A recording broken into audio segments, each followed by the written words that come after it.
우리가 조선시대에 보면 가장 중요한 죄가 대역죄 이런 것들이 이제 가장 중요한 죄 아니겠습니까? 왕조시대의 질서라고 하는 것을 깨뜨리려고 하는 사람, 그런 걸 우리가 반역자라고 얘기를 하고, 그 중에서도 왕을 해하려고 한 사람을 대역이라고 얘기를 합니다. 그게 가장 중요했던 죄인 건 왜 그랬을까요? 사회의 기본 질서, 근간이 되는 질서를 뒤엎으려고 했다는 것이거든요. 지금 우리나라는 왕이 없는 공화정 체제이기 때문에 이러한 민주공화정 체제에서는 현정 질서라고 하는 것, 헌법과 주권자가 왕 같은 거인 거예요. 그럼 그 질서를 뒤엎으려고 하는 사람, 어떤 폭력적인 수단을 통해서 그걸 뒤엎으려고 하는 사람이 있다면 그것을 우리가 내란이라고 부르고 가장 중요한 죄로 다루고 있는 것이죠.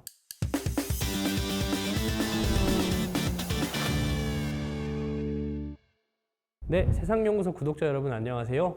저는 법무법인 대웅에서 대표 변호사로 활동하면서 대구대학교 법학과에서 형사법 겸임교수로 활동하고 있는 박병호 변호사라고 합니다.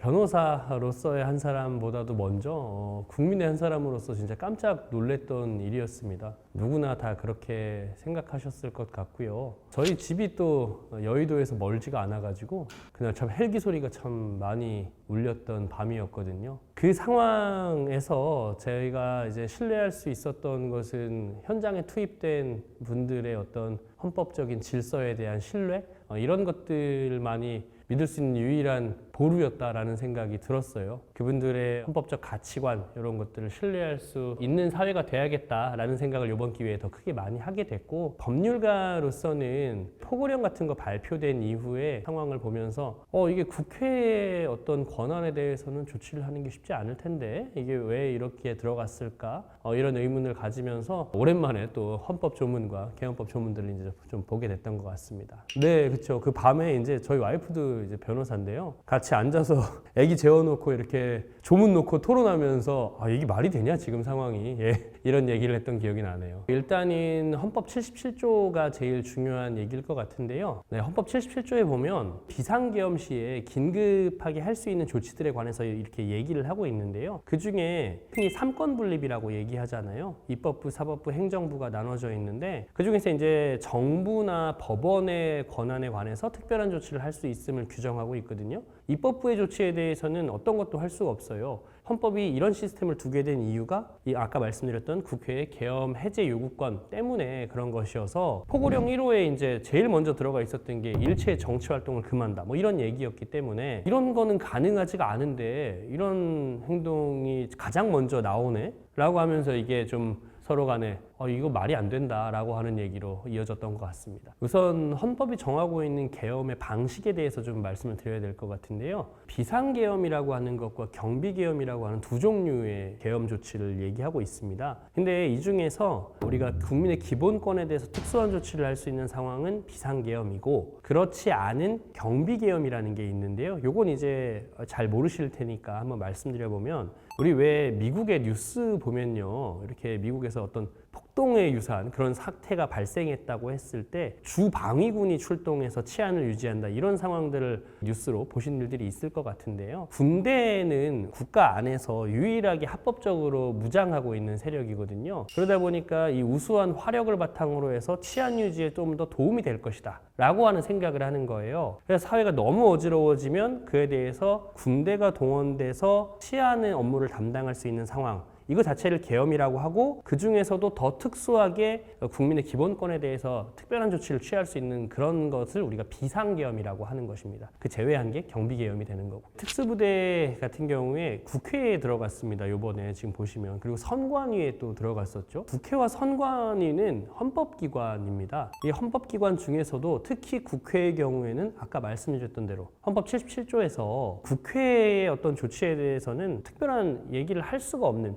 아무리 비상계엄이라 하더라도 국회의 조치에 관해서는 특별한 얘기를 할 수가 없기 때문에 국회의 경내에 특수부대가 진입을 해서 국회의원들을 뭐 끌어내라, 체포해라, 총을 쏴서라도 뭐 어떻게 해라 이런 얘기들이 있었다고 하는데 그런 상황이라면 이건 위헌적이라고밖에 얘기할 수 없겠죠. 네, 우선은 이제 계엄이라고 하는 상황은 아까 말씀드렸던 바와 같이 군이 치안 유지 업무를 접수하고 사회의 어떤 다른 목소리들을 존중하기보다는 사회가 효율적으로 어떤 혼란을 수습하기 위해서 우리가 하나로 되어서 나가자 약간 이런 식의 조치이거든요. 그러다 보니까 계엄이라고 하는 상황에서는 군대가 치안사무, 행정사무, 사법사무까지도 다 관장하게 됩니다. 제가 예전에 이제 군 법무관으로 생활을 했었는데요. 그때 이제 전시를 대비해서 전시가 되면 이 계엄령이 선포될 수가 있기 때문에 그 계엄령이 선포됐을 때 어떤 절차를 통해서 우리가 이 사법사무를 관장하게 되는지를 훈련을 합니다. 군 법무관들은 그래서 뉴스 보다 보니까 우리 전원책 변호사님 이런 분들이 본인이 해보셔서 잘 아신다 뭐 이런 식으로 말씀을 하시던데 해봤다는 건 이제 그런 얘기인 거예요. 그래서 훈련을 해보면서 그에 관해서 여러 가지 절차들을 숙지하고 군대가 재판이나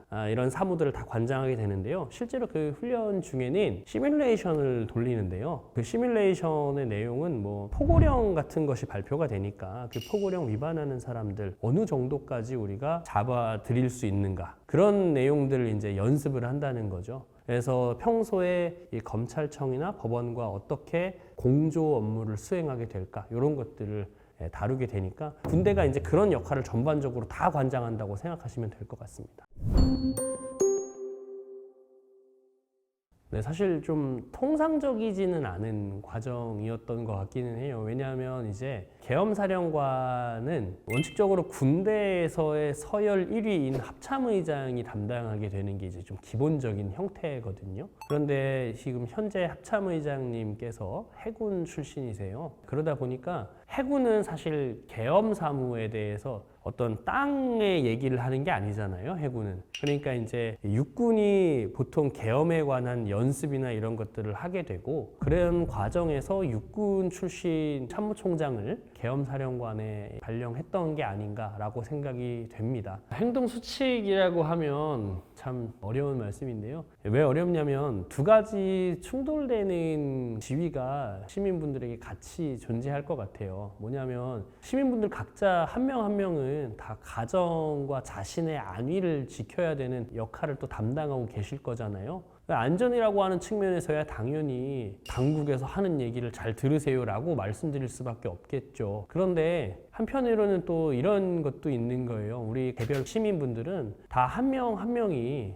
이 헌법을 수호하는 주권자로서의 지위도 갖고 있는 거죠. 그래서 그 주권자로서의 지위를 실현하기 위해서는 만약에 그 계엄이 이제 뭐 위헌적인 것이라면 그때는 우리 시민들이 한 명 한 명 좀 자기 목소리를 내고 주권자로서의 지위를 찾아가는 그런 역할을 말씀드릴 수밖에 없지 않을까 싶습니다. 저도 이제 이번 사건과 관련해서는 탄핵을 시켜야 되냐 말아야 되냐 얘기를 할 때 저도 한번 나가서 그런 얘기를 전달하고 한 적이 있거든요. 그런 것들이 이제 시민이 결국에는 국민이 주권자로서 헌법의 최종적인 수호자다라고 하는 그런 내용을 보여주고 있는 게 아닐까. 계엄 선포가 적법하다라고 했을 때요. 개별적인 포고령의 내용마다 좀 달라질 것 같아요. 포고령이 적법 유효하게 발령된 상태에서 그 포고령을 위반하는 행동을 하게 되면 그것은 이제 계엄법 위반 행위가 되니까 형사처벌을 받을 수 있는 거거든요. 아까 전에 제가 잠깐 말씀드렸던 군대에서 계엄령 연습을 할 때 얼마나 많은 사람들이 이렇게 잡히게 되는지 이런 것들을 시뮬레이팅 한다고 말씀드렸잖아요. 그 시뮬레이팅 하는 과정에 평소보다 더 많은 사람들이 붙잡혀 오게 되는 건 결국은 포고령 위반 때문이거든요. 그런 측면이 있으니까 적법 유효한 상태라고 할 때는 포고령을 좀 잘 준수해 주십사 그런 말씀도 좀 드릴 수 있을 것 같습니다. 형사법적으로만 따져본다고 하면 처벌 가능한 행위일 수 있습니다. 뭐냐면 우리 형사법 법규는 구성 요건에 위반되는 행동을 한 사람들을 일단 위법하다고 전제를 하고 그에 대해서 특별히 다른 사정이 있는 게 아니면 형사처벌되는 거거든요. 형법 87조 내란죄, 요번에 많은 국민들이 이 조문 번호까지 잘 알게 되신 상황이 되었는데, 이 내란죄 같은 경우에는요, 여러 가담자의 수위별로 나누어서 처벌하는 규정을 두고 있습니다. 국헌문란을 목적으로 해서 폭동을 일으킨 사람에 대해서 그 우두머리의 경우에는 굉장히 강력한 사형, 무기징역, 무기금고밖에 없다. 너무 많은 사람들이 알게 되셨어요. 그리고 이제 그 아래는 중요임무 종사자라고 하는 사람들이 처벌 대상입니다. 이번에 보시면은 왜 국방장관이 현재 그 죄명으로 기소가 되어 있는 것으로 되어 있고요. 가장 마지막에 있는 게 부하수행자라고 하는 개념이에요. 부하수행자 말이 좀 어려울 수 있는데 부하내동이라는 표현 다들 들어보신 일은 있을 것 같습니다. 자기 생각이 없이 쫓아가기만 한 것을 부하내동한다고 얘기를 하는데, 그와 같은 형태로 임무를 수행하기만 한 사람의 경우에도 처벌하는 규정을 두고 있어요. 그래서 가담했던 군인들, 뭐 이렇게 구체적으로 자기가 주도한 군인이 아니라고 하더라도 형사처벌 대상이 될 수 있습니다. 예를 들어서 뭐 국회에 이렇게 진입을 했거나 이런 분들도 부하 수행했다고 하는 구성 요건에 포함될 여지가 있기 때문에 그런 위험성은 있다고 봐야 되겠고요. 다만 이제 상황을 우리가 다 봤잖아요. 군인들이 들어가서 적극적으로 어떤 임무 수행을 하려고 했던 것인가에 대해서 사실 좀 의문이 있는 상황이라서 그 부분을 좀 규명한 뒤에 이 사람들이 진짜 처벌 대상이 돼야 되는지는 그런 부분까지 사실관계가 정리가 다 돼야 될 것 같습니다. 가능은 하죠. 형법의 가장 첫 조문이에요. 여러 형법 총칙과 각칙으로 크게 두 부분으로 나눠보면, 각칙이라고 하는 부분에만 이렇게 여러 가지 개별 죄들이 나와 있는데 그 죄들 중에 이 내란죄라고 하는 게 가장 먼저 나오는 조문입니다. 형법 총칙이라고 하는 것은 개별 죄들에서 공통되는 요소를 다 뽑아놓은 개념이라고 생각하시면 될 것 같아요. 우리가 고등학교 때 왜 인수분해라는 거 배우잖아요. 여러 가지 이렇게 식이 있을 때 공통되는 요소가 있으면 앞에 빼갖고 괄호로 묶고 한 번에 앞에 한 글자만 쓰잖아요. 그런 것처럼 살인죄에도 공통되고 강도죄에도 강간죄에도 다 공통되는 요소가 있다고 하면 그 공통되는 요소를 개별죄에서 계속해서 설명하는 게 아니고 한 번에 뽑아서 인수분해하듯이 총칙에서 한 번만 다루는 겁니다. 그런 걸 이제 형법 총칙이라고 하고, 각칙이라는 것은 개별 죄들이 내란죄부터 시작해서 손괴에 관한 죄까지 쭉 이렇게 나와 있는 개별 죄들의 목록이라고 보시면 돼요. 그 중에서 이제 각칙의 첫 조문이 내란죄인데요. 이거는 이제 이렇게 생각하시면 될 것 같아요. 우리가 조선시대에 보면 가장 중요한 죄가 대역죄, 뭐 이런 것들이 이제 가장 중요한 죄 아니겠습니까? 왕조시대의 질서라고 하는 것을 깨뜨리려고 하는 사람, 그런 걸 우리가 반역자라고 얘기를 하고, 그 중에서도 왕을 해하려고 한 사람을 대역이라고 얘기를 합니다. 그게 가장 중요했던 죄인 건 왜 그랬을까요? 사회의 기본 질서, 근간이 되는 질서를 뒤엎으려고 했다는 것이거든요. 지금 우리나라는 왕이 없는 공화정 체제이기 때문에 이러한 민주공화정 체제에서는 현정 질서라고 하는 것, 헌법과 주권자가 왕 같은 거인 거예요. 그럼 그 질서를 뒤엎으려고 하는 사람, 어떤 폭력적인 수단을 통해서 그걸 뒤엎으려고 하는 사람이 있다면 그것을 우리가 내란이라고 부르고 가장 중요한 죄로 다루고 있는 것이죠. 국민이 왕이다라고 보시는 게 맞을 것 같고, 그 국민의 의사가 구체적으로 발현된 것이 헌법 질서다라고 생각하시면 될 것 같습니다. 내란죄가 이렇게 많은 판례가 있는 나라도 별로 없을 것 같은데, 우리나라에서는 내란죄와 관련된 사건들이 몇 번 있었습니다. 그 중에서 가장 우리가 많이 알고 있는 사건이라고 하면 전두환, 노태우 두 분 전직 대통령들에 대한 내란죄 사건이 90년대에 전 국민적인 이슈가 됐던, 그 사건에서 두 분 대통령들은 이제 최종적으로 더 이상 사회에 나오실 수 없는 그런 형벌을 받았는데, 그것이 이제 그 다음 정권에서 국민 통합 조치의 일환이라고 하면서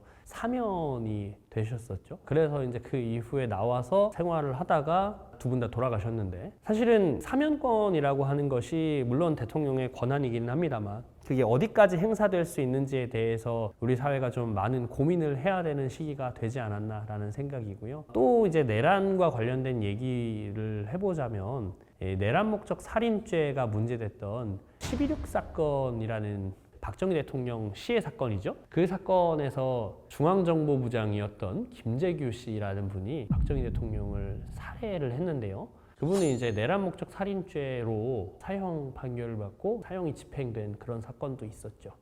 그리고 보다 좀 최근에는 내란 선동죄가 인정이 된 전 국회의원 이석기 의원이라는 분의 사건이 있었고, 그 사건에서 이석기 의원은 선동한 행위만으로도 징역형이 선고가 되고 그 소속됐던 정당도 막 해산되는 그런 식의 강력한 조치들이 뒤따랐던 걸 보시면 내란이라는 게 얼마나 심각한 사건인지에 대해서는 다들 충분히 인지하실 수 있을 것 같습니다. 그래서 우리가 유지하고 있는 헌정질서라고 하는 이 평화를 폭력적인 수단으로 깨어풀려고 하는 조치에 대해서는 그와 관련된 조그마한 행위만 해도 다 처벌하겠다라고 하는 게 이제 법의 태도인 거거든요. 그래서 내란죄의 경우에는 실행에 구체적으로 들어가지 않은 단계에서의 예비 음모를 처벌하는 규정도 있고, 이것을 선전하거나 선동하는 행위, 이것도 형사처벌 대상이 되는 거예요. 그래서 내란과 관계돼서는 그와 관계된 일체 행위를 한 사람을 다 처벌하려고 하고 있다. 이거는 이제 아까 사극 얘기를 말씀드렸지만, 우리가 왜 대역죄인이다 하면은 뭐 3족을 멸한다, 9족을 멸한다 뭐 이런 얘기를 들어본 일이 있잖아요. 그런 것처럼 그와 관계된 사람들 뭐 일망타진하겠다 이런 느낌으로 생각을 하시면 되겠습니다. 물론 연좌죄가 인정되지는 않지만 그와 관계된 행동을 구체적으로 자기가 한 사람의 경우에는 다 처벌하겠다, 이런 걸로 보시면 될 것 같습니다. 제가 이제 전에 학교에서 강의를 할 때도 그런 상황에 대해서 언급을 한 적이 있었는데, 마침 이제 학교 강의 주제가 형법 강론 수업이었어요. 강론과 소송법을 수업하고 있었는데, 마지막 주에 첫날에 이제 12월 3일 그 사태가 있었던 거예요. 강단에서 내란죄 수업을 하고 이런 일이 있을 거라고는 생각해 본 적이 없었는데, 사실 발생 빈도가 너무 적은 죄다 보니까 강의 비중은 거의 없는 죄거든요. 근데 사건이 이렇게 돼서 당시까지 있었던 상황을 토대로 학생들한테 설명을 해주고 했었습니다. 뭐냐면, 지금 우리의 수사기관이 여러 군데로 쪼개져 있는데요. 경찰도 수사를 하고, 검찰도 수사를 하고, 뭐 공수처도 수사를 하고, 군검찰도 수사를 하고, 뭐 여러 군데가 있죠. 이들 간에 이렇게 수사가 여럿이 같이 진행되는 상황을 이제 수사 경합 상황이라고 얘기하는데, 그 수사 경합 상황에서는 원래는 검찰이 사건을 갖고 오라고 경찰에 얘기하면 경찰은 사건을 줘야 됩니다. 근데 이제 이 사건에서는 경찰이 예외적으로 수사를 할 수 있는 형태로 흘러간 거예요. 그래서 처음에 사건 수사 초기에 경찰이 뭐 통신영장을 신청해서 청구했다 이런 얘기가 나오는 기사들이 있었거든요. 그 영장을 신청했다는 게 뭐냐면 강제 수사에 들어갔다는 거거든요.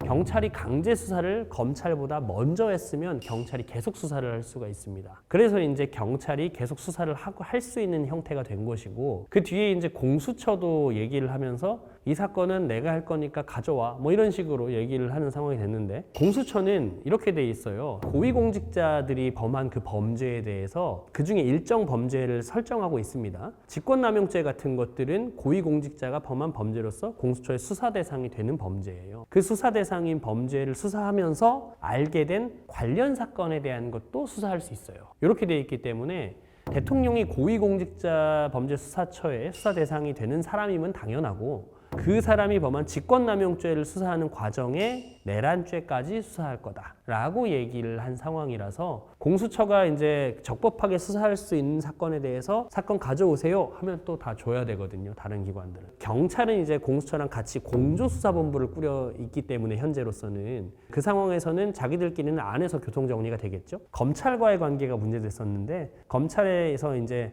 대통령 사건 가져와 하니까 가져왔잖아요.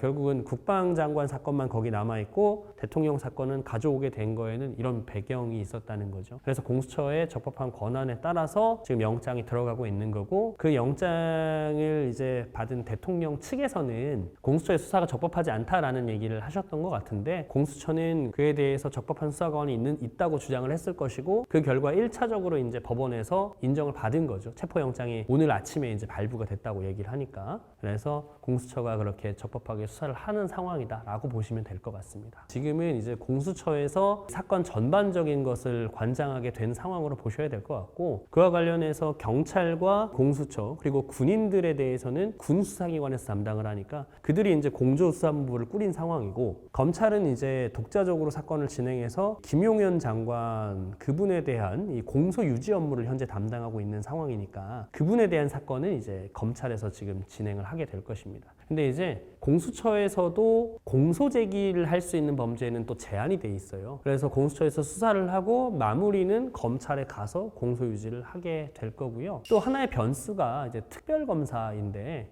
특별검사가 출범을 하는 상황이 되면 그 특별검사가 이 관련된 사건들을 다 가져오게 될 거예요. 그래서 이제 특별검사가 출범하느냐에 따라 이 사건의 방향은 또 조금 달라질 수가 있겠고요. 특검이 출범을 하게 되면 다른 법률의 태도보다도 우선해서 특별검사가 그 관련된 사건들을 다 다루게 특별법을 만든 거거든요. 법에는 이제 일반법보다는 특별법이 우선한다는 원칙이 있어서 특별검사가 만들어지면 특별검사가 이 전체 사건을 관장하게 될 것입니다. 그런데 이제 이게 문제가 대부분이 지금 구속사건 형태로 진행이 되고 있어요. 지금 김용은 장관 구속돼갖고 공소제기가 되게 빨리 이루어졌잖아요. 일반적인 형사사건은 불구속으로 진행이 되면 사건을 언제까지 처리해야 된다라는 건 꼭 딱 정해져 있는 건 없습니다. 근데 이제 구속사건의 경우에는 수사기관의 구속기간이라는 것이 최장 29일, 30일로 규정이 되어 있기 때문에 이런 형태에서 수사기관은 30일 내에 모든 수사를 마무리해야 되는 거예요. 그렇지 않으면 풀어줘야 되는 상황이 되니까. 그래서 이제 불구속 상태가 아니라 구속사건으로 진행될 사건들이기 때문에 이 사건들의 경우에는 특별검사가 빨리 출범하지 않으면 공소유지 업무밖에 담당할 수가 없게 되는 그런 상황이 되겠죠. 그게 이제 국민 여러분께서 좀 주목하셔야 될 부분이라고 생각됩니다. 임의적으로 출석을 해라라고 요구를 했을 때 출석을 안 하고 있잖아요.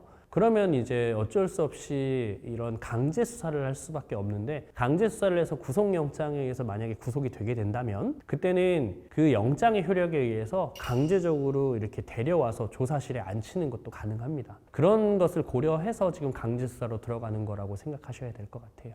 제가 점쟁이는 아닙니다만 지금 현재까지 나와 있는 걸로 보면 내란죄의 조문에 들어간다라고 하는 점은 참 부인하기가 쉽지 않을 것 같아요. 내란죄가 다른 처벌 규정들과는 달리 딱 하나 정말 특이한 조항을 두고 있는데, 형법에는 다른 정의 규정이 없거든요. 다른 법들에는 다 맨 앞에 이 법에서 사용하는 용어에 대한 정의 규정들을 두고 있어요.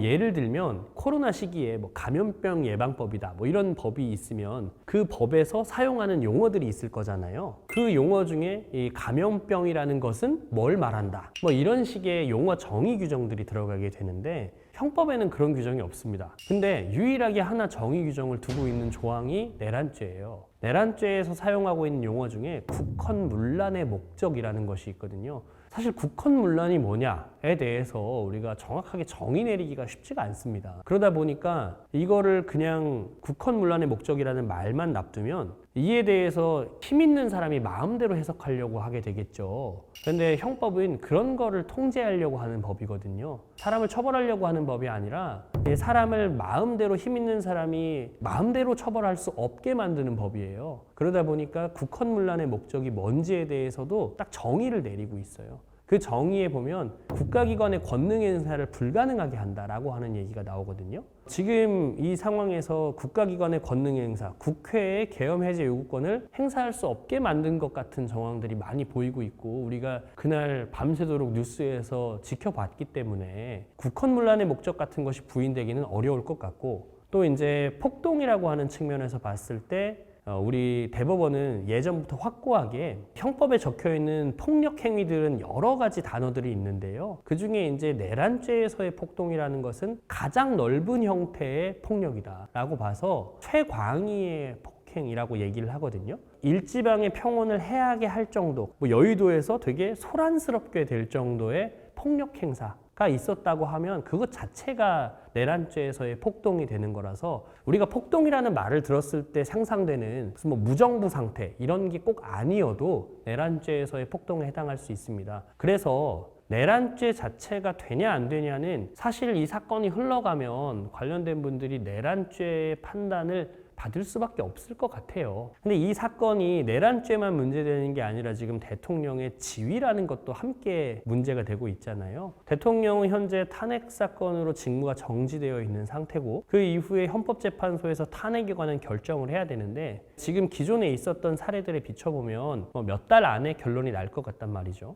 형사 사건의 경우에도 구속 사건으로 진행이 되다 보니까 이 재판 단계에서의 구속 기간은 1심에서 최장 6개월까지입니다. 그걸 넘어갈 수는 없어요. 그리고 이 사건의 경우에 계엄을 시행한 피고인 측에서는 이제 여러 가지를 다투게 되겠지만 이것이 별로 그렇게 실익이 없는 행동일 가능성이 높아서 재판부가 어느 정도 받아줄지에 따라 최장 6개월 안에는 최소한 김용현 장관 사건은 결론이 날 거란 말입니다. 그러면 그와 관련되어 있는 대통령의 사건도 함께 이제 판단이 어느 정도는 이루어지게 되겠죠. 그게 대통령에 대한 유죄 확정 판결은 아니지만 이런 행동을 했구나가 어느 정도 사실로 정해진다는 겁니다. 그리고 나면 이제 탄핵 사건에도 영향을 줘서 탄핵 사건에서도 이런 형태로 진행이 됐다고 법원에서 인정한 사실관계가 있으니 그것을 유력한 증거로 해서 탄핵 사건에서도 빠르게 진행이 될 것입니다. 그래서 이 혼란은 뭐 아무리 길게 잡아도 뭐 6개월을 넘기지는 않지 않을까. 물론 뭐 항소도 하고 상고도 하고 할 수는 있겠습니다만 탄핵 사건이 그와 같이 길어지지는 않을 거거든요. 그런 측면에서 보면 몇 개월 안에 이 혼란은 좀 안정이 되지 않을까 싶고 그런 측면에서 다들 각자 위치에서 좀 이 상황을 좀 관심을 기울이시면서 바라봐 주셨으면 하는 생각입니다. 네, 지금 2024년 참 다사다난했다라고 표현할 수밖에 없을 것 같은데 여러 가지 일들이 있었고 짧은 시기에 또 며칠 전에는 큰 사고도 있어서 다들 참 마음이 침울하고 흥이 안 나고 그런 상태일 것 같습니다. 연말 분위기라는 것은 없어진 지가 오래고요. 내일부터 이제 새해인데요. 새해에는 좀 다들 희망차고 활기찬 가운데 자신의 삶에 집중하실 수 있는 그런 시기가 됐으면 좋겠고 저도 이제 법하는 사람의 한 사람으로서 안정을 빨리 찾을 수 있도록 제가 할 수 있는 일을 제자리에서 하도록 하겠습니다.